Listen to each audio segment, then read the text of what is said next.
can also be a good partner for VP Sara dahil magkaibigan na yung dalawa eh. Yun nga lang, marami nag-react, Duterte Marcos na naman.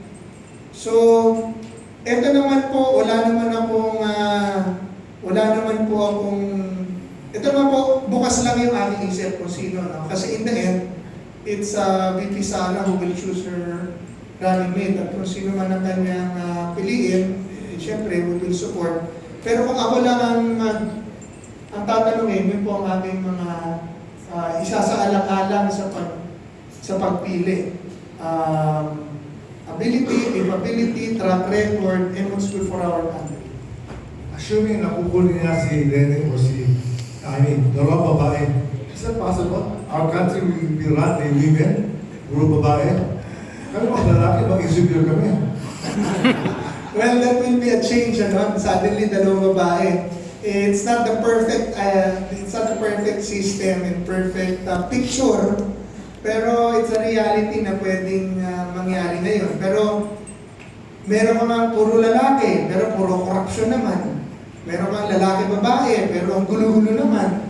O meron kang babae-babae, pero baka naman umayos, baka hindi rin. So, it's not really a question of gender, it's a question of character and personality. And a question of what reforms are you going to introduce to our country. Yun po ang aking mahalagang paalala sa ating lahat. Let's talk about reforms. We have a good candidate right now. Si Ma'am Sara, si VP Sara is a very good candidate. Strong character and it's painted all over the walls na siya na talaga ang inihanda ng Panginoong Diyos sa 2020. Tito, meron lang akong papaliwanag sa inyong hindi po ako manghuhula.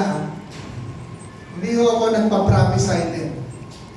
Binabasa ko lang po ang panahon ayon sa mata ng banal na kasulatan. Ako isang pastor.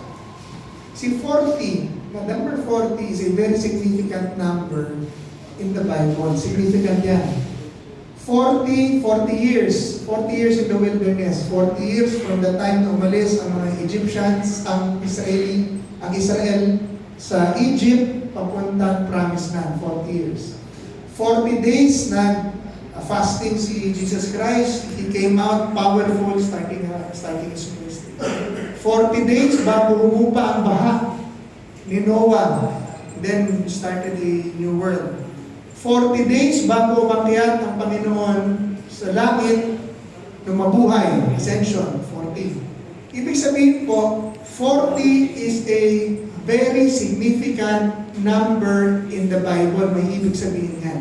Ang ibig sabihin po ng 40 years of judgment po yan, purging, 40 years. But on the 40th year is the year of freedom and the year of blessing, escape, kalayaan. 40 years of power, but suddenly 40 years, tapos na on the 40th year, tapos na ang parusa. From 1986 to 2026 is 40 years. 40 years ago, sinipa ng Pilipino ang matandang Marcos for corruption and abuse of authority. President Bongbong Marcos is being accused of corruption and abuse of authority. 40 years ago, 40 na ngayon. When President Marcos Sr. became president, was ousted as president, he was 68 years old. President Bongbong Marcos is now 68 years old. Nung palitan si President Marcos Sr., ang pumalit sa kanya, isang babae. Ang nakapusturang pumalit na naman kay President Marcos Jr., babae.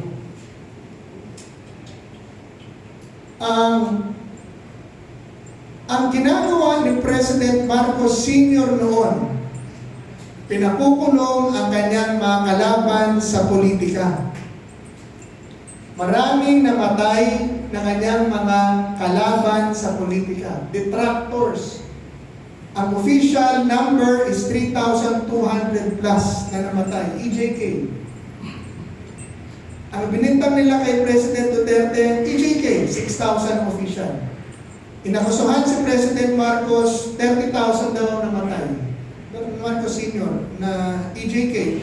Puro political enemies po yun. Mga komunista, detractors, political dissenters. Inaakusahan si President Duterte Sr. President Duterte ng 30,000 deaths na mga kalaban, pero officially 60,000 ang namatay sa drug war. Magkaiba. Ang surviving torture, ang torture survivor ni President Marcos Sr., 35,000. Political torture. Survived 35,000. Pinakulong niya 70,000 for 21 years. Puro political detractors, political enemies. Si President Duterte pinakulong 160,000. Drugs. Ang namatay daw sa drug war, 6,500. Ang pinakukulong ni President Marcos ngayon, puro political detractors. Inuna niya, Pastor Kibuloy. Sinunod niya, President Duterte. Ay sinusunod ngayon, Bongo Bato. At ang lahat ng mga grupo na politically nagdidisent sa kanya. Pareho-pareho sila ng kanyang ginagawa ng kanyang ama. Sinasabi ko po, this cannot be a mere coincidence. This is history repeating itself.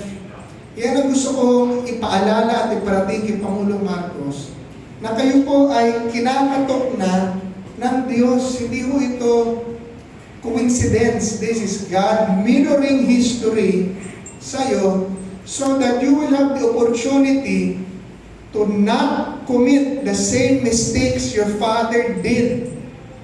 God gave you a chance to redeem your name. 40 years kayong pinarusahan sa isipan ng taong bayan na nakasahan ng pagnanakaw, pag-aabuso ng international community. And then ngayon, nagkaroon kayo ng pagkakataon, ibangon ng inyong pangalan. Kaya po, ang dapat ninyong gawin ay huwag gawin lahat ng maling ginawa ng inyong ama. Maraming ginawang maganda ang inyong ama. Pero merong mali na huwag nyo dapat gawin. Gaya ng pagpapahuli, pagpapakulong ng mga tao na nagpoprotesta sa katiwalian at abuso. Gaya ng sobra-sobrang korupsyon sa gobyerno. Ngayon po, ngayon na tayo nakarinig